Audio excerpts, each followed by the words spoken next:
Hello, and welcome to another edition of Capper Comparison Picks.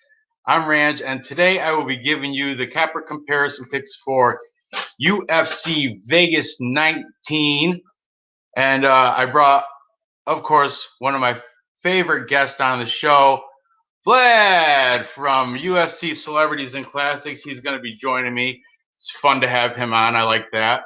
So, yeah, after I go through with all these picks, I noticed I watched the weigh-ins last night, and I changed some of my previous picks that I made throughout the week.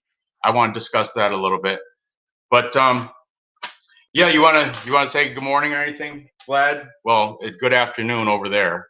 Well, I'd rather say good morning because majority of my fans are from USA and Canada, and also good afternoon to my lovely supporters from UK. I've got a lot of them thanks to the MMA Guru. So everybody, hope you're having a great time. Yeah, I love the UK UFC fans. I'm gonna try to get this so I can get the Ketlen. Man, the angle of this is a little.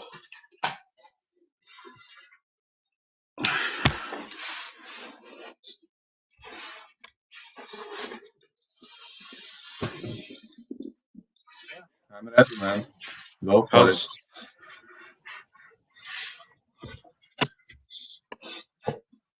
How's that? Can you see that good? Yes, I see it well. Okay, we've got first this is the co-main event. I don't know who makes the card up, like who decides which fights go where. I would have put this as probably a prelim fight if it was me, but so be it. We're going to take it for what it is. We've got women's bantamweight fight between Ketlen Viera. She's taking on Yana Kunitskaya. Ketlen Viera is Fenomeno. That's her nickname. She's a Brazilian fighting out of Novo Inaú, Manaus. I think that's how you say it. She is a judo black belt and a BJJ black belt. She's coming off a unanimous decision win against Sijara Eubanks. She is the pretty heavy favorite here, minus 280. She's taking on Yana Foxy Kunitskaya. That is the wife of Thiago Santos, right? I think so. Yeah. Yeah. And she comes in off a win against Julia Stolarenko, who I'm really not familiar with her. But anyway, she comes off that win. She has a record of 13-5, one no contest. So I mean, she's all right. Striker. She fights out of St. Petersburg, Russia, the Fight Spirit Gym. However, I think now she's at America Top Team, ATT down in Florida. Okay, so I'm gonna just start throwing. I don't have as many cappers this week. I just got a little busy with regular life, but I'm gonna throw the ones I got. I watched. I don't know. I think a dozen. Good enough. Okay, so I'm just gonna get right into it. Vlad, just keep an eye on the chat. Let me know if there's. So yeah, we got 3 people watching. Awesome. But anyway, okay. So taking Ketlen Viera, we got Leighton from UFC Gambling Addicts. He's saying Ketlen Viera by decision. On his this week he has his little motivational, inspirational talk during his smoke break. This week he talked about he thinks 50-50 chance we could be living in a simulation. What do you think about that, Vlad? I heavily disagree. I'm the man who believes brawling creates everything in the world, man. But who's the guy that he watched the thing with Joe Rogan, and there was who's the billionaire? The going to Mars, Tesla, all that. Who's that guy? His name's right here. I know who is him, but I forgot. I know who are you talking about, but I forgot the name. I think that's what influenced him. He watched an episode of that, and that's why he's like, we could be living in a simulation. Anyway, because of the advancements in technology, that's why. Okay, we also got the MMA fortune teller. He's the guy from Florida, right down the. He lives close to American Top Team, so he's got like insight to all the fighters that train at American Top Team. He hangs out, I think, and like he runs into him at the Walmart and stuff. Awesome. Brady, DFS by the numbers. I wasn't able to catch his final pick show last night, but originally he said he was on the side of Ketlen Viera. Fight night picks, both those guys, the Allen brothers, all about Ketlen Viera. You see how this is going, don't you? Just Bleed, what's going on, guys? Just Bleed. I did watch his thing last night. I fell asleep to watching him and the odds guys. There's like 4 of them. Him, Cody Safick, MMA Prediction Guru, and Lock of the Night. They do a, after the weigh-ins, post weigh-in show. I did watch that. He's taking a pass on this because Ketlen Viera came in. She missed weight. I'm not sure by how many pounds, but then she looked like crap. How many? I think she weighed 138. Give me a sec to check, but I think it was 138. Yeah, I'm right, 138. Yeah, so she missed weight, and apparently she struggled to try to get weight, to try to lose that, but she just failed. And then at the stare down, her eye, I watched the stare down and I freeze framed it, and her eyes were like half shut. It looked like she was about to maybe do a little Jillian Robertson pass out. Really, she looked weak during the stare down. So that's something to keep in mind. And that's why it went, plus negative 280, there's no value in that. Even, I think that's too wide. Kunitskaya is the underdog at plus 220. That means 2-1 odds on her to win. Ketlen Viera, a minus 280. Ugh, that's disgusting. But anyway, I digress. Let's go. Since I was talking about that show, Lock of the Night, Manpreet, he's got Viera by decision.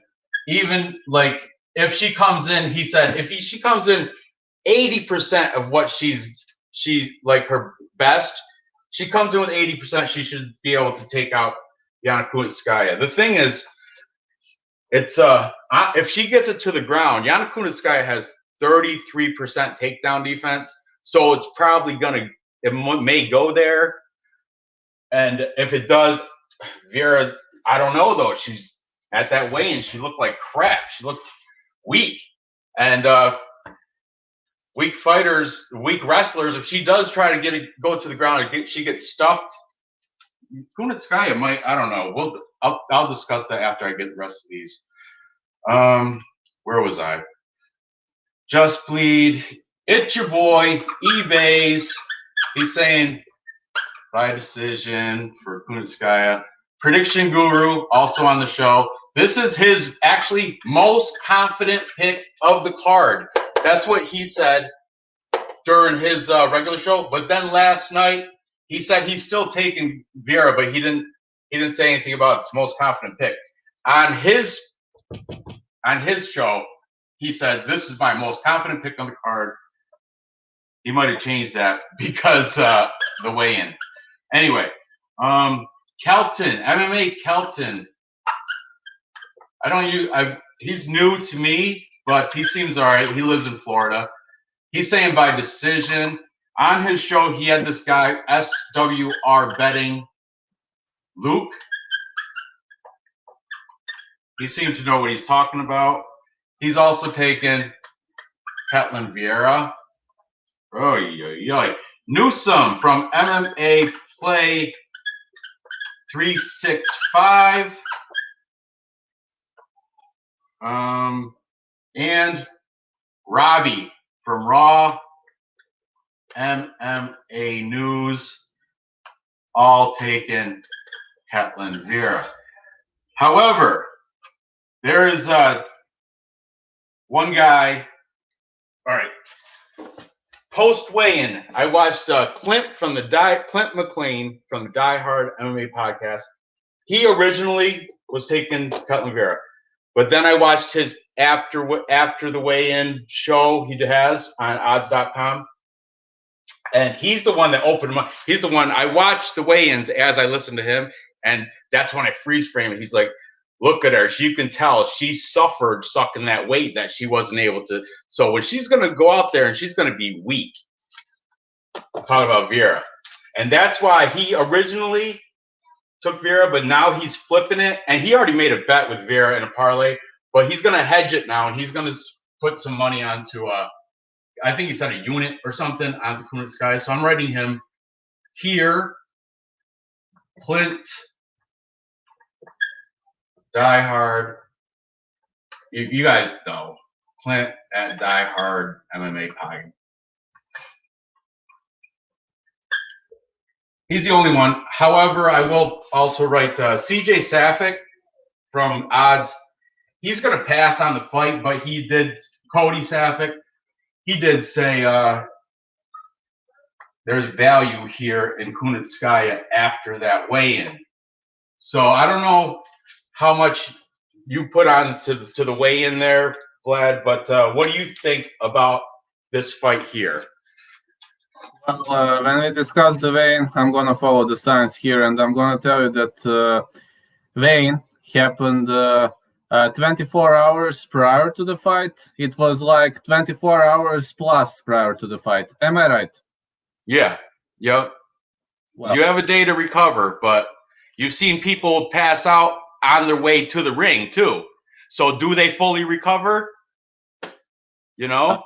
It really depends on how much you're cutting, but as much as I know, Ketlen Viera is around 150, 155. I think this is her walking weight. I'm not sure about that data, but I think it's something like that.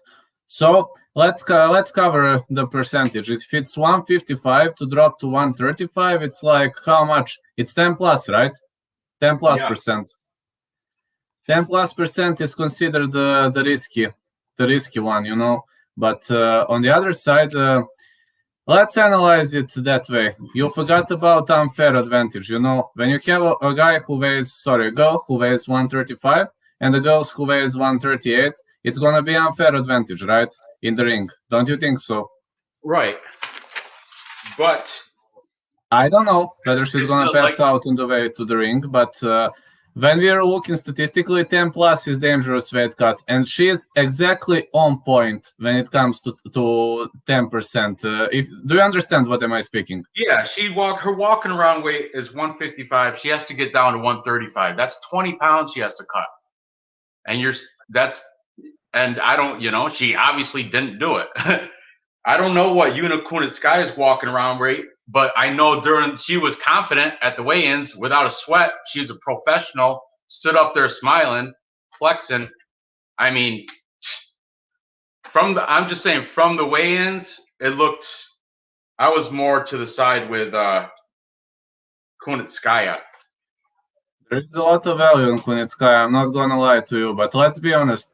What does Kunitskaya has in the clinch? Well, she literally has a bit of mouth eye, a bit of elbow, but other than that, she has nothing in clinch. Let's be honest. And I'm telling you as a guy who, you know, Kunitskaya is not a good clincher.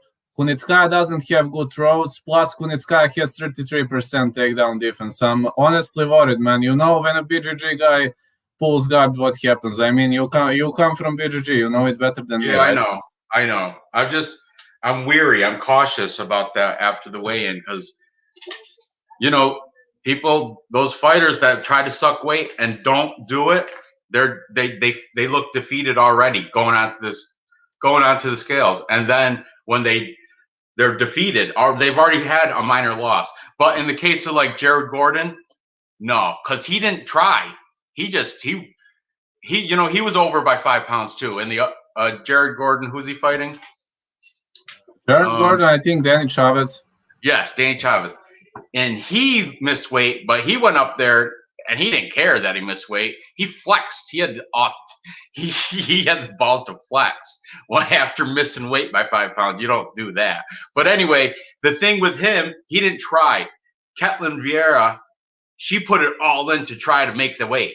So she went days of working out, trying to lose water weight without keeping hydrated, without eating to try to make the weight. Whereas in Fat Boy Jared Gordon, he was up there feeling good. He missed the weight, but he's going to take that, and his weight will be to his advantage when it comes fighting Danny Chavez.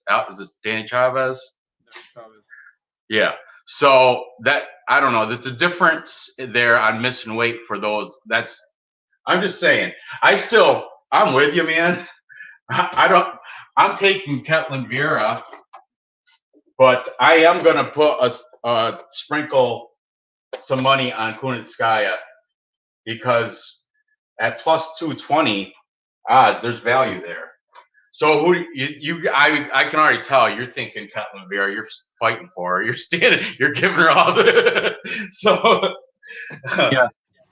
Okay.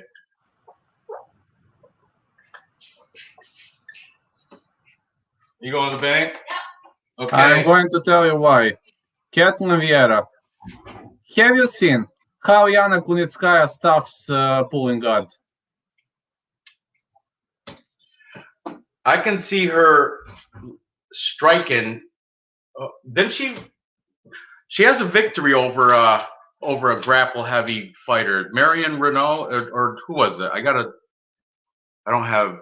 bring up Tapology, but she's got a victory. Renault. What is it? Yeah. Renault. How'd that victory go? Was that a unanimous decision? Unanimous decision, but I'm going to tell you one thing. That girl doesn't know to defend pulling guard. She doesn't know to posture up when her opponent pulls guard. And she just needs to posture up, and she doesn't know to do that. So, well, I know. I agree with you. Viera's the better fighter. I don't like the weigh-in. So that's why I got Viera winning. She'll probably. You think it's going to happen within distance? No. I'd like to say, huh? Hardly within distance. And look what happened to Rodolfo Viera. Huh? What happened to him? Yeah.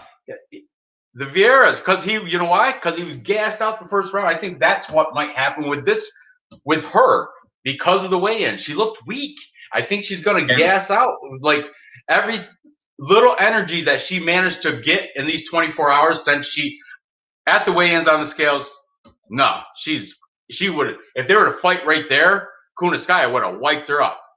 And if she manages to somehow return to at least 80% level, like Lock of the Night said, if she can manage to get her energy levels back up to up to that range, not 100%, but 80%, then she can win. But if she doesn't, she's going to do like Rodolfo Viera, gas out in the first round, and that's what Kunitskaya is going to. 13-5. She's beaten 13. She's got 13 wins. I mean, you can't just shrug her off. She's capable, right? Yeah. So that's why I'm taking Viera to win, but I got a bad feeling about it, and that's why I'm gonna sprinkle money on Kunitskaya. I think just a gamble, But I'll say Viera by you know what? What do I got to lose, right? I don't have a Patreon, so I'm gonna go with the underdog here. Why not? Right? Why not? And I think she's going to get it done within distance because Ketlen Viera is going to gas out just like her cousin Rodolfo. Are they even related? Probably not. But are they? I don't know. Yeah, they're on the same energy energy diet. So that's why she's going to gas out just like he did. So there you have that. All right. Moving on, we got the main event now. I gotta tilt this and actually move it. How's that? Good to go, right? Good. Okay, we've got Curtis Razor Blaydes coming in here with a record of 14-2, one no contest. As Vlad and I were talking earlier, that is from smoking weed, right? It's a marijuana positive test.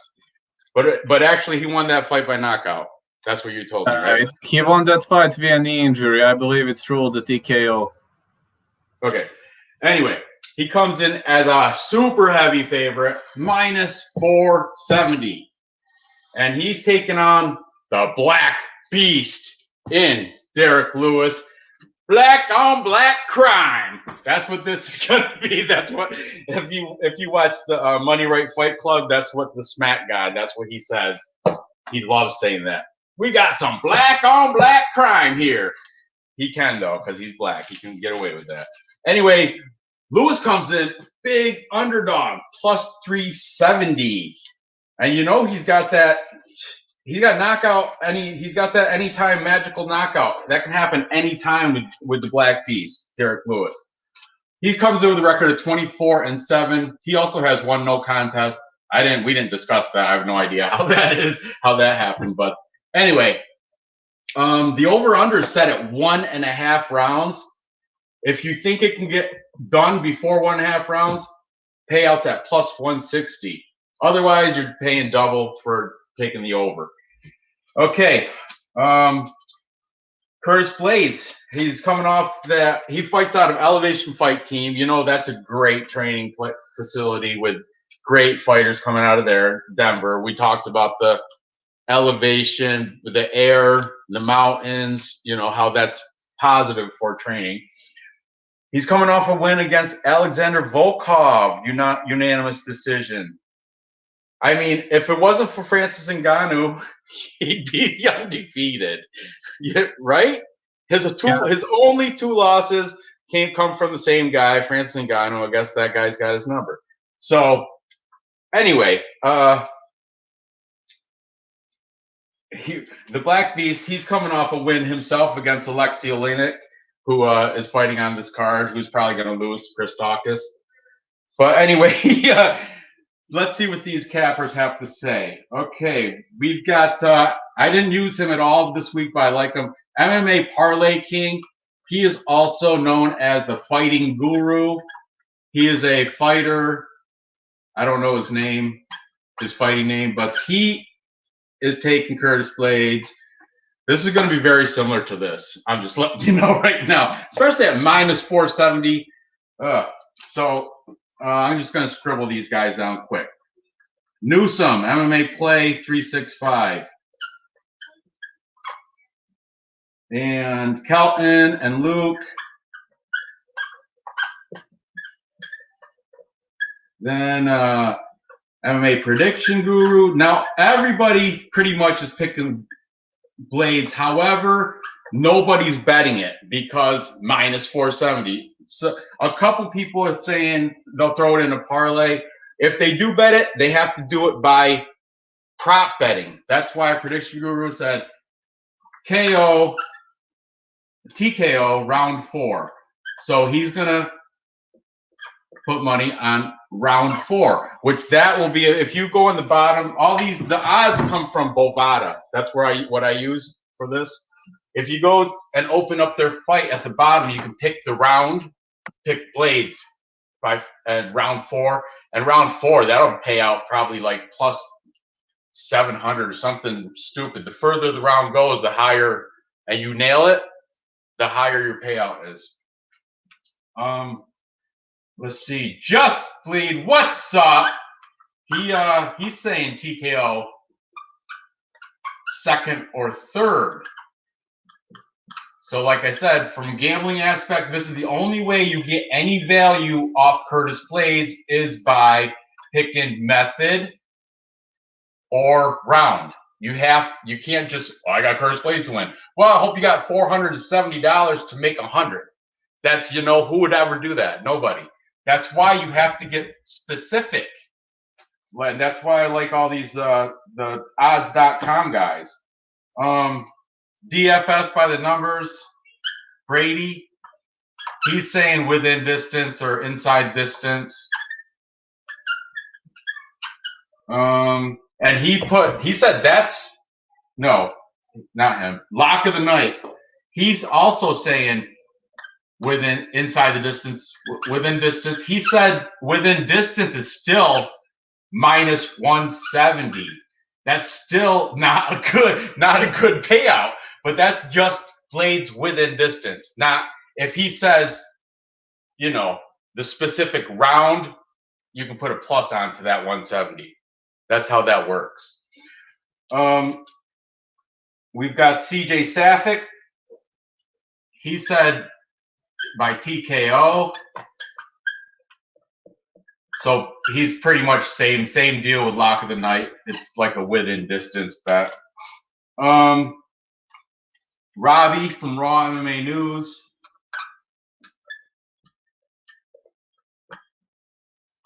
Okay. Clint said he's going to just fireball popcorn. That means he's going to sit back, drink his favorite drink, which is Fireball. It's a little cinnamon, like a cinnamon liquor, and popcorn. Fireball and popcorn for him. Now, the Money Right Fight Club, both those guys, black on black crime, but Gabe Killian and the Smack God, since obviously they're picking Blaydes to win, but Lewis at plus 370, worth a bet, worth the possible any round knockout at plus 370, but don't just take him to win. He's not going to win by, he could win by decision, unlikely, but he's not going to win by submission, that's for sure. So if you do take Derrick Lewis, take him prop bet by knockout. I'm not sure what that'll jump up to, but it's already at plus 370, so it's probably, it jumps up to like a plus 475. A plus 475 if you pick Derrick Lewis by knockout. Okay, where was I? The teller, MMA fortune teller, he's also taken Curtis Blaydes, and UFC gambling addicts Layton also on Curtis Blaydes. So only one person was taking Derrick Lewis and was proud to take it, and that was it's your boy eBay's fights predictions is taking the Black Beast, Derrick Lewis, to get it done. Fourth, this is a ballsy pick. Fourth round TKO. If he nails that, the odds are going to be plus 1,100 or better. If he gets that, if he puts money on fourth round TKO by Derrick Lewis, and that's what happens, his $100 bet, he'll make $1,000, over $1,000 if that lands on a $100 bet. Same or $10. Let's do it normal, regular people pay. A $10 bet for this would probably pay out $120 or something like that. Yeah. All right. What's your take on this, Vlad? Now you see everybody's overwhelmingly taking Blaydes, except for eBay's. Why don't you put your spin on this? A little breakdown for us. Well, I will try to pinpoint to the great problems in Derrick Lewis' game. As well as you know, against Cormier, he got submitted pretty much easily. That's number one. He got submitted via rear naked choke. Plus, number two, he is very bad at defending, pushing towards the fence, as well as you've noticed in some of his prior fights. You probably noticed that he doesn't defend pushing to the fence well. Yeah, he has a knockout power. That's true.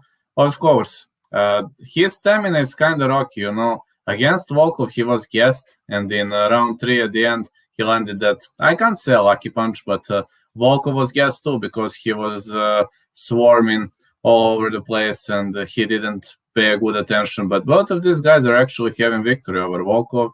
On the other side, Blaydes purely out-wrestled Volkov in round 4. He had a knee to the head when he tried to stuff to go for a takedown, and he survived that, which means that Blaydes is having stronger chin than we initially expected. But when we analyze the grappling aspect of the game, I'm definitely going to give props to Curtis Blaydes. He definitely has better grappling and better fence game and better. We call it in my state. We call it fence cardio. I don't know how you say in the USA. When you're pressed against the fence, we have fence cardio and we have fighting cardio. I think fence cardio goes into favor of Curtis Blaydes. I hope you agree with me. Oh yeah, that absolutely. Yeah. Plus, Derrick Lewis doesn't know to go to the side. Have you ever seen Derrick Lewis doing a 90-degree counterclockwise or clockwise movement? Have you ever seen him doing sidestep? Because I haven't seen him. He's only going via step drag forward, step drag backward, and he is many times he is crossing his legs, which is technically terrible, man. When somebody wants to drag you to the ground, if you cross your legs, you're in a big problem, man. You've seen Derrick Lewis cross his legs during taking strikes, like footwork? Have you watched his fight against Cormier? Yeah, that was quite a while ago, right? Like a few. Yeah, I remember that. He got submitted. Yes, right? He got submitted, but he was crossing legs, man. That was a terrible mistake, as much as I know. I mean, crossing legs. Listen, if you're fighting a striker, that 2000. When was that though? He could have corrected that. He could have. That was many years ago. I guess from what I've heard, where's he? Silverback Fight Club. That's in Texas. I don't know anybody comes from there, but I've heard that he's been working on his stand-up game, and it's been improved. That's what I've heard. I mean, we'll see. But if you meet a striker and cross legs, it's not going to cost you much. Maybe you're going to get chopped down by a low kick and that's it. But if you do it against a grappler or a wrestler, you're in a big problem, man. You won't be able to stuff your takedowns properly. And instead of stuffing takedowns, you would have to go for a we call it lateral sprawl. I don't know how you call it, but sprawl to the side. We call it lateral sprawl. I don't know how we don't put a direction, just sprawl. Just sprawl. But how was his takedown defense, Derrick Lewis? I heard he's been working on that too. Yeah, I've heard that too. But Blaydes has more takedowns than anybody in the UFC, I think, right now. He's got the record. So Blaydes is debatably the best wrestler in the UFC right now. There's arguments for other weight classes, definitely in the heavyweight. I would say that's personal opinion. Heavyweight, I think. I agree. Other weight classes, I think there's some better wrestlers. A lot of those Russian Dagestani guys, they wrestle really good. So obviously you're on the side with Blaydes. Yes. Here, that's a given.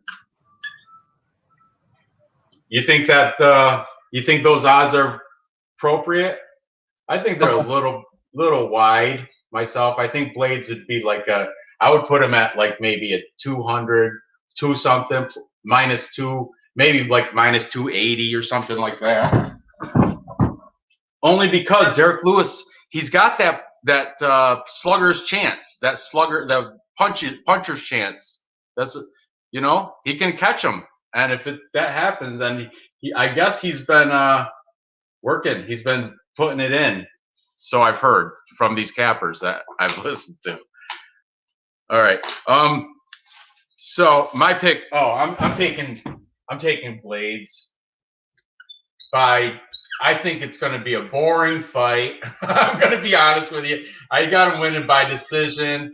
I think he's boring. He's a wrestler. He's boring. But you know what? That's what he does. What it takes to win, and that's his whatever. That's what it is. It's not going to be boring if I he's going to be in a parlay. I'm not putting those odds, but I will throw him in a parlay just to top it off, sprinkle it, make it a little sweeter. But it's going to be a boring hug fest. He's going to win by control time. That's what I foresee. I'll be watching. Are you going to do these fights? You're doing these fights, right? Yeah, I'm doing these fights only next weekend. I won't be available. I will only do boxing. I have to go, because next weekend I'm soccer referee. We have some tests, so I will have to skip one UFC event. Then I'm getting back on track. That's good. Yeah. You guys take a break every once in a while. But tonight you're going to be covering. You're going to be I'll watch this with you. So, yeah, I got Blaydes winning by decision. I don't know what the odds are for decision. You know what? I bet you Lewis, his gas tanks can't. I don't know. I heard he's been working on that too. I want to maybe take Blaydes and pick a round, like, third round. But I don't know.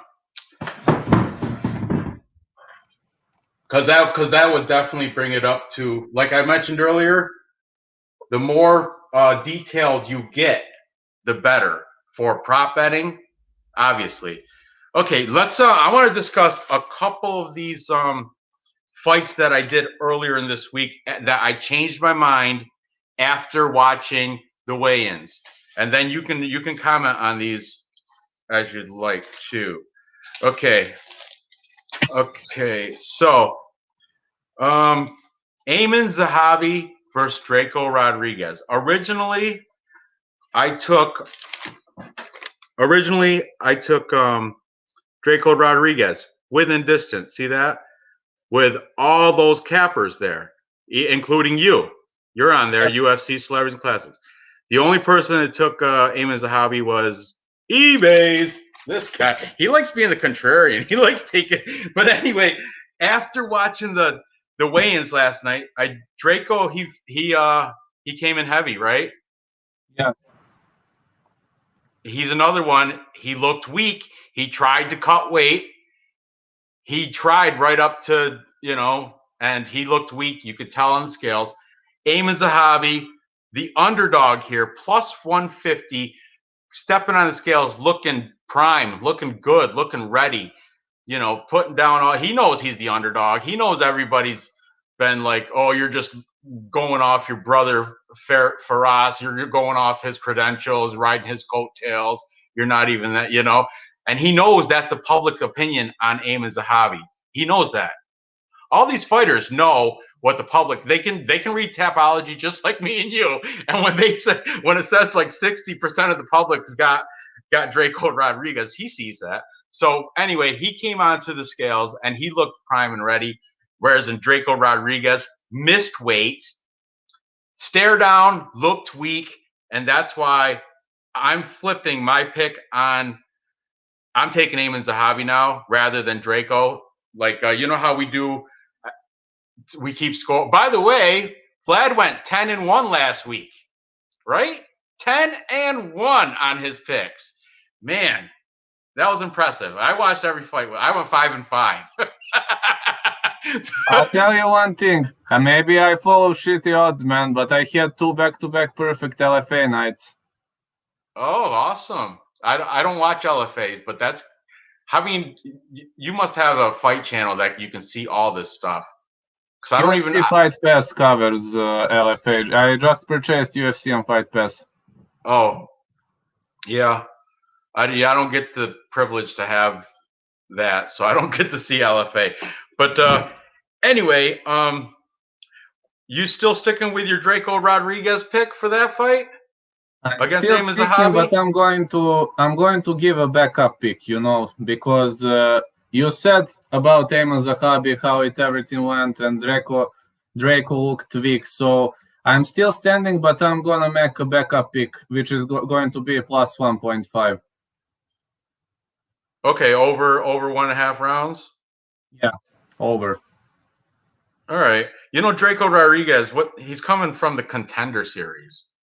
Ayman Zahabi, he's got UFC fights, right? He's not debuting. He's been here before.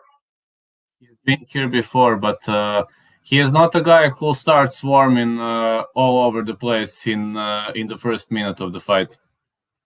Yeah, I know. But on the scales, underdog plus money. I'm going to live bet it right before the fight. You'll see in the chat. I'll put up, hey, I'm taking Ayman Zahabi here. Okay. Then let's see. Casey O'Neill, I'm still sticking with that. Jamal Emmers, he looked good. Still sticking with him. But Chaz Skelly, he looked good too. That's a tough one. But no, I'm sticking with that bet. Jared Gordon, I reconfirmed. I picked that bet. Here, look at the Jared Gordon. Yeah, okay, I remember. Danny Chavez Look, no one person picked Jared Gordon, and then also so did I by decision. See that? Every fortune teller, Just Bleed Gabe, all those guys picked Danny Chavez. Now, Danny Chavez made weight. Jared Gordon was overweight by 5 pounds, but he flexed on the scales, meaning he doesn't give a shit. He'll pay that part of his purse. What is it, 10% or something? He has to do what you have to pay, 30. huh? 30%? 30. Yeah. And I think after the weigh-ins, and when they went to stare down, words were said, but you couldn't tell. You couldn't hear it. But Danny Chavez mumbled something under his mask, and Jared Gordon pretty much, he's like, yep.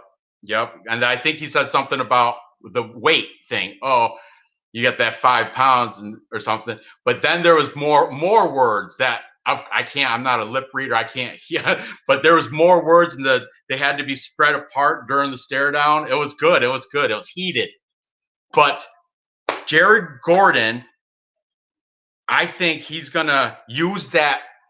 When you got 5 pounds, 145 pounds, okay, when you got 5 pounds that you have that 5 pounds, and it's not like he tried to suck weight and he came up to the scales weak.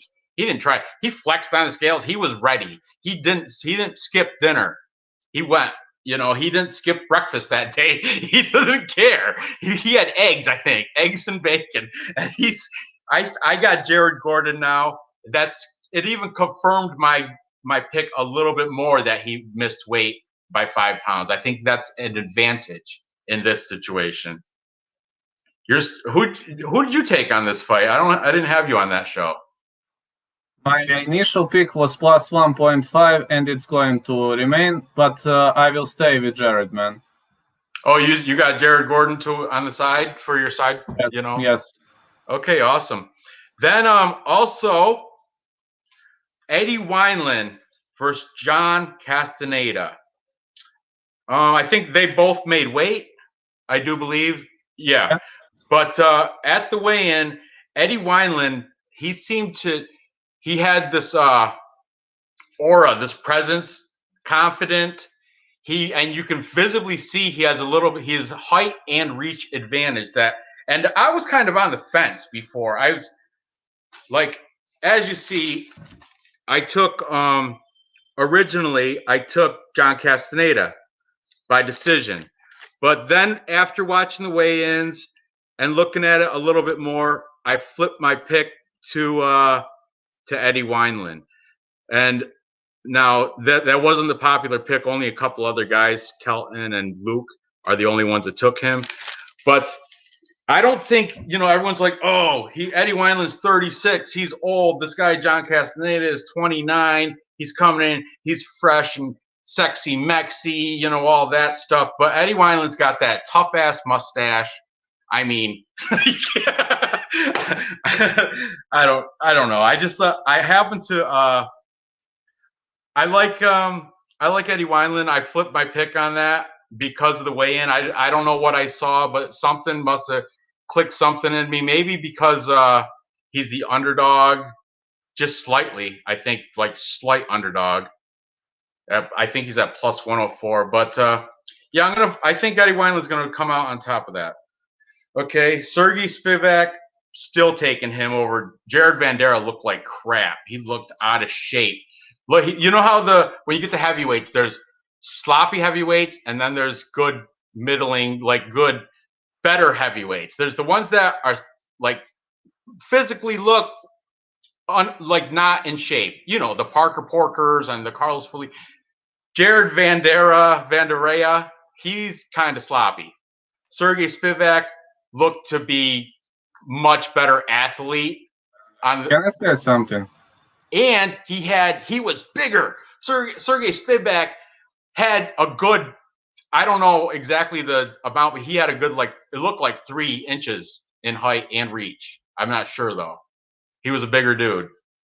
What's your pick on Sergey Spivak and Jared Vanderaa? I'm gonna tell you, Jared Vanderaa always looks sloppy. Did you watch his Contender Series fight? Against Harry Hunsucker? The ground and Yes, pound did you win? watch it? Did you I watch did it? not. I did not watch it, to be honest.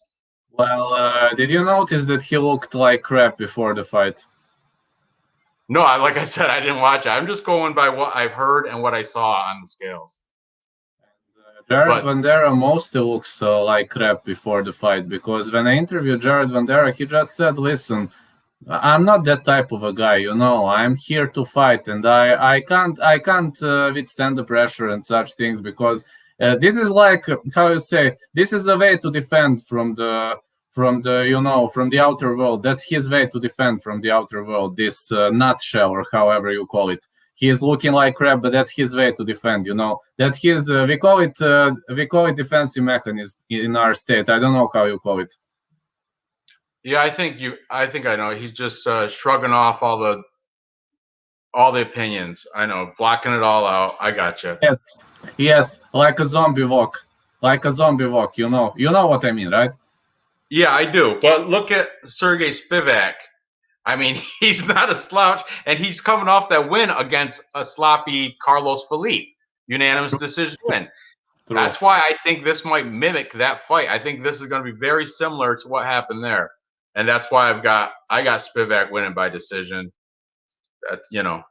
I did, but in Jared Vanderea, I didn't watch his fight against Harry Hunsucker. I didn't watch the Contender Series. I But, had an interview with Jared Vandera, man, and I know what he said. So against Harris Hansaker, he wasn't there, but he won. So it's not unusual for me because I talked to him. But for other guys who didn't have an interview with him, that's normal, and I understand your point of view. It would make sense to any other fighter. So to me, if I haven't had an interview with him, I would say the same.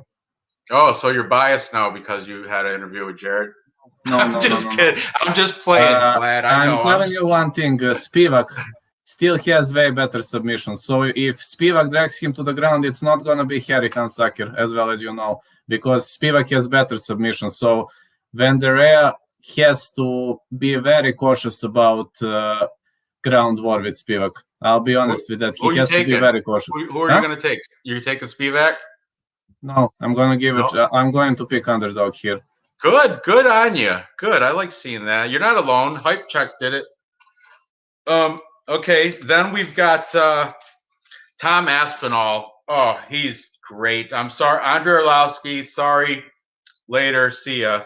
Because he looks fab. Tom Aspinall looks the best for heavyweight. He looks prime. You can actually see his abs, which most heavyweights you see their tire, their the side the handlebars there, but the Tom Aspinall is in shape. I mean, Andrei Arlovsky, he's 42, but I mean, for 42, he's great. But Tom Aspinall's 27, and he trains with Tyson Fury. You know that, right? Yeah, a lot of people like all these cappers. No, they're like, oh, he trains with Darren Till. So what?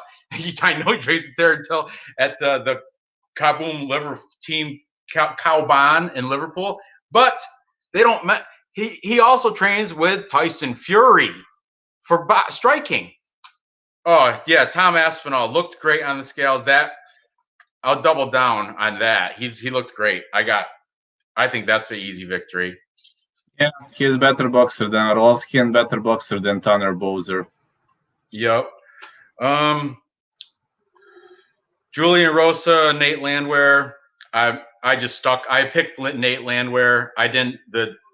They both look good on the scales. I didn't change any opinion or anything like that. Who you got for that? Julian Rosa, Nate Landwehr. I can't make a decision, so I'm going to go with plus 1.5. I really can't pick a side, man. I think it's a good one. It's going to be a tough fight for both those guys, and it could. Yeah, it's a coin flip. It could go either way. I think coin flip. Yeah. So plus 1.5. I can't make a pick between these two guys because it's like it would be like it would be insane to pick here. Yeah. Okay, this one, Drakkar Klose and Luis Pena. Now, I think they both made weight, right? Did they? They both made weight. Luis Pena is way taller than I thought. he's like Carlos was looking like this at the stare down. He was staring up. He wasn't staring down. He was staring up. During the stare down, looking up. He had to look up at the guy.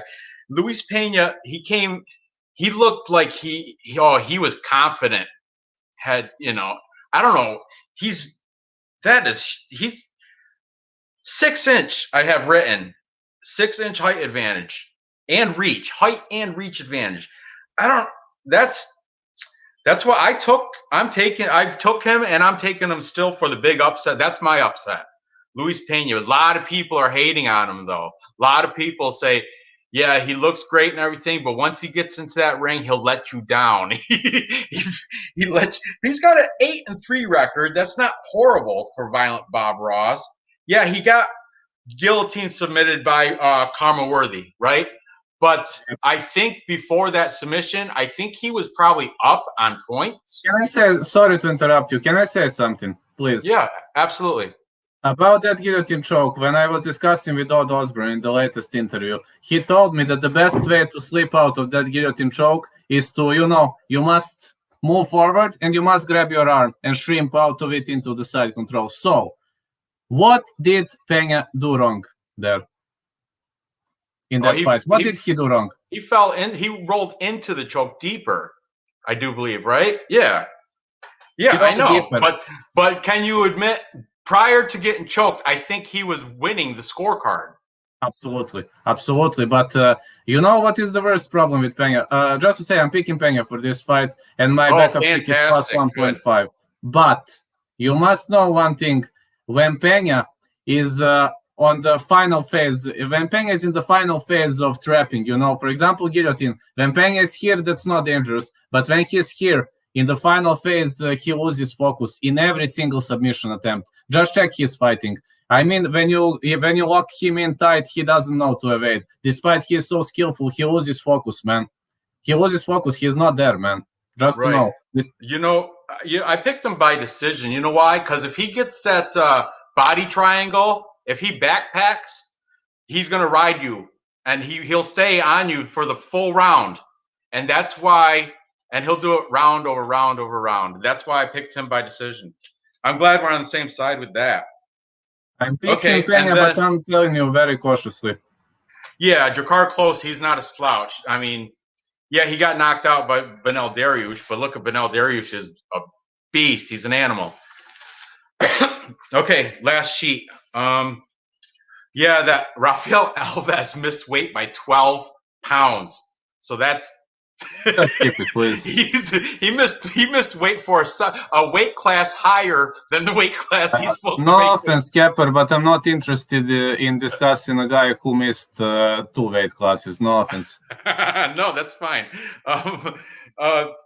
Okay, I've Chris Daukaus, Alexei Oleinik. I didn't cover that on the boards. I talked about it with you though.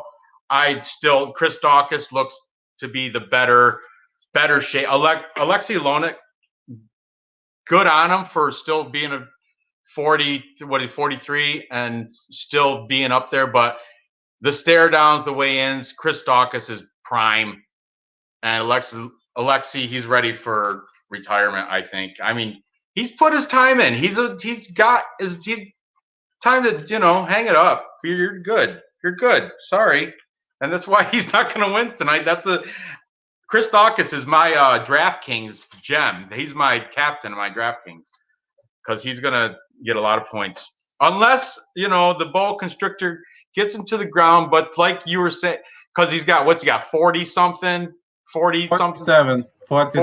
submissions. But everyone keeps just throwing the black belt that Chris Daukaus has away like he doesn't have one. They're acting like he doesn't know how to jiu-jitsu, like he doesn't have a ground game. He's a black belt. It might not be from, I don't know where. I know it's from like Martinez in Philadelphia, Martinez Jiu-Jitsu or something. And Oleinik, I have no idea. What is he, Polish? Or no, Oleinik is by original, he was born in Ukraine, but he is Russian. So yes, but he was born in Ukraine, Ukrainian born Russian.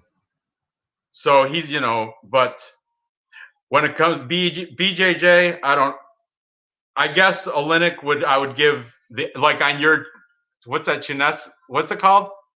The What? show, the show that you do, where the fights and you give Чудесно podcast. Chines the podcast. I would give the BJJ edge to Olynyk, but not the fight. Just BJJ. That's the only edge he's got. Cardio, striking, everything else, I give to Christakis, and that's why I got him winning. I'm going to take first round. I'm going to say first round because he's the favorite. So I'm taking first round TKO, Christakis. Are you still sticking with boa constrictor? Okay.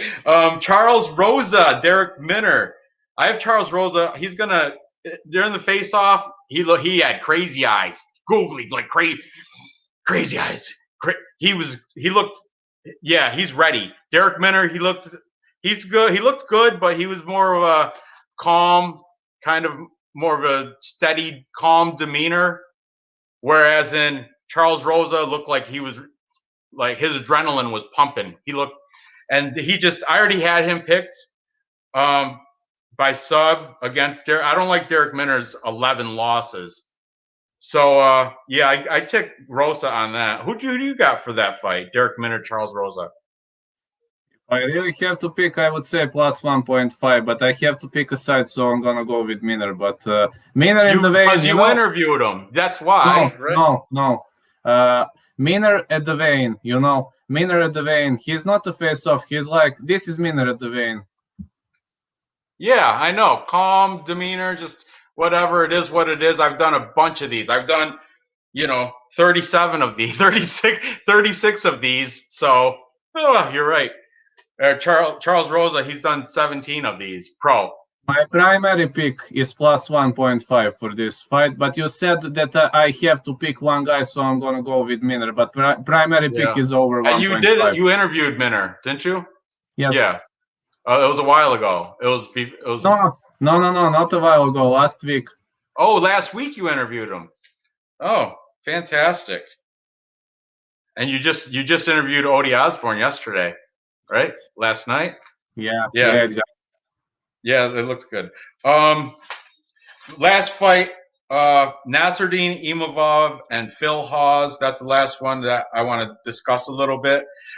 I've got Nasruddin Imavov within distance, but I'm not betting it because it's just too close. Phil Hawes, they both looked good at the weigh-ins, stare-downs. I couldn't see any flaws in either one of them. They both made weight.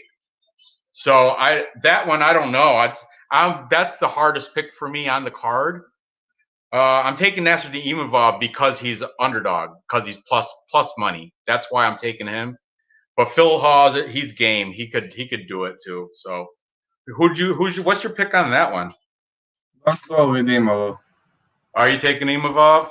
Yes. Is it because his last name ends in OV? Actually, do you do that? His last name origins from Russia. The majority of Bulgarian last names is like Ovev and such things, but not because of that, but because I know how his coach trains stuff, and I know he defeated Jordan Williams via unanimous decision. And let's be honest, Jordan Williams was way better on the ground than him. But Imavov has good corner, he has good tactical preparation, and Imavov has way better cardio than Phil Hawes. Phil Hawes, if he doesn't finish the fight within 1.5 rounds, it's going to be a big problem for him. Yep. All right. Well, Vlad, that's I took care of pretty much every fight. Briefly mentioned some of them. I skipped right over, but it's all right. I'm good with my picks. It turns out it's not going to be that bad of a card. A lot of people were hating on the card because the co-main event was a female fight, and and there's a lot of females.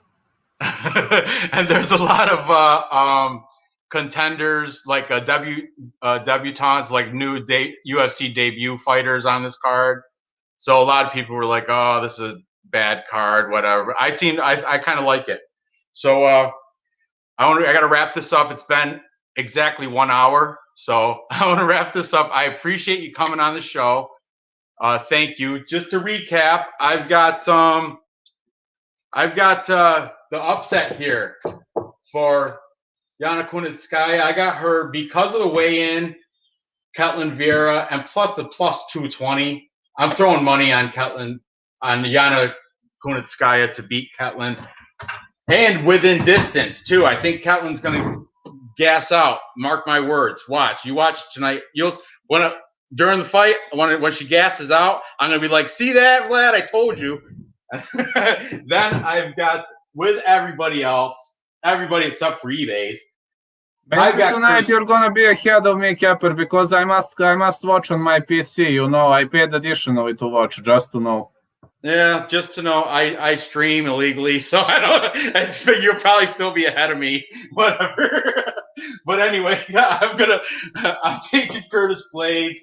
I think he's gonna get it done by decision. I would like to see the Black Beast put a hurt on him, but it's not gonna happen. Curtis Blaydes is just. Like I said, if it wasn't for the existence of Francis Ngannou, Curtis Blaydes would probably be the champ. I mean, 14-2. Those two are from Francis Ngannou. So, yeah, there you have it. All right, Vlad, I will see you later. When the fights start, Eastern time.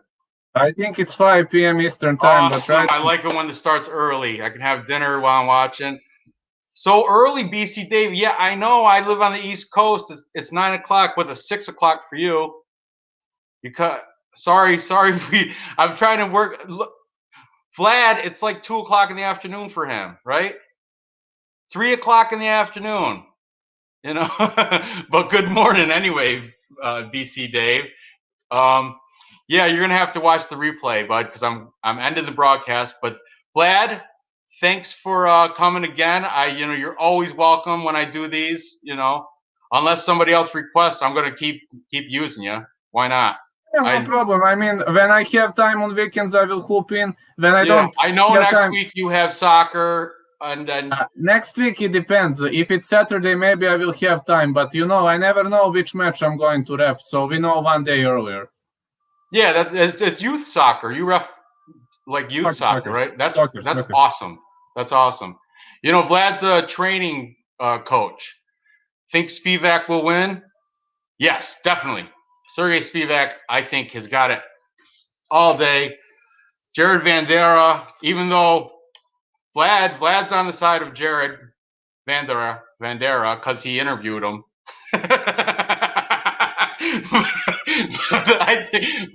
I think Spivak will win, personally. I think he's going to win by decision. Tebe treba ogledalo za obratno viždane, bratan. It means you don't see well in Bulgarian. All right. Yeah. Sorry. Next time we'll try to move it an hour ahead so you guys can join the chat earlier rather than as the show's ending. All right. Next week. If he can do it next week, we'll do it at 9 Eastern time, my time, 3 o'clock for him. And BC I must Dave, check. I will know it Friday. Okay. Okay, no problem. All right. Yeah, I'm gonna sign off, end the broadcast. Thanks for watching, guys. Be sure to subscribe if you haven't. Check out UFC Celebrities and Classics. And Vlad, go ahead. Plug your Patreon, all that, if you want. My Patreon is UFC Celebrities and Classics, just without slashes. But make sure to follow my channel. And if somebody wants to join, if you go under the lowest level, under my live chat supporters, you can see my picks for every single fight. You can see my picks. I mean, you don't have to go fighter name versus fighter name and my hashtag. That's one advantage. And the second advantage, Range knows it. You have Kepper comparison picks emoji and the other various emojis. I made an emoji for Range. Be sure tonight I will be in the chat on Vlad's watch along for the UFC. It starts tonight, 5 p.m. Eastern time. What time is that for you? It's 11 p.m., but I will have to cover boxing. I will have to cover boxing prior, so I might go first 2 fights. I might combine with boxing because my boss is like telling me, "Come on, please," and he's starting to go on my nerves. But okay, he's paying. So. Oh, you're gonna have a long night. If you'll get some coffee, you better take a nap like now. I was sleeping a bit. Now I'm gonna continue sleep. No problem to me. Yeah, take a nap so you're fresh tonight because you got a long night. You'll be up at 6 o'clock tomorrow morning probably. Yeah, and tomorrow traveling to Bulgaria. I must drive. 14 fights. 14 fights that start for you at 11 o'clock. I know, man. I know. I don't even know if I'm going to be able to stay. This one's going to be a snooze fest. This is going to be, if you want to see two guys hugging for a whole fight, then watch this one because that's what's going to happen there. So I might. But anyway, I will. I'll see you guys later tonight. Everybody watch the show on Vlad's channel, UFC Celebrities and Classics, to watch the fight tonight. Watch the fights with us on Vlad's show. All right, guys. Thanks for watching. Be sure to subscribe and all that good stuff. I'm out. Bye. Bye.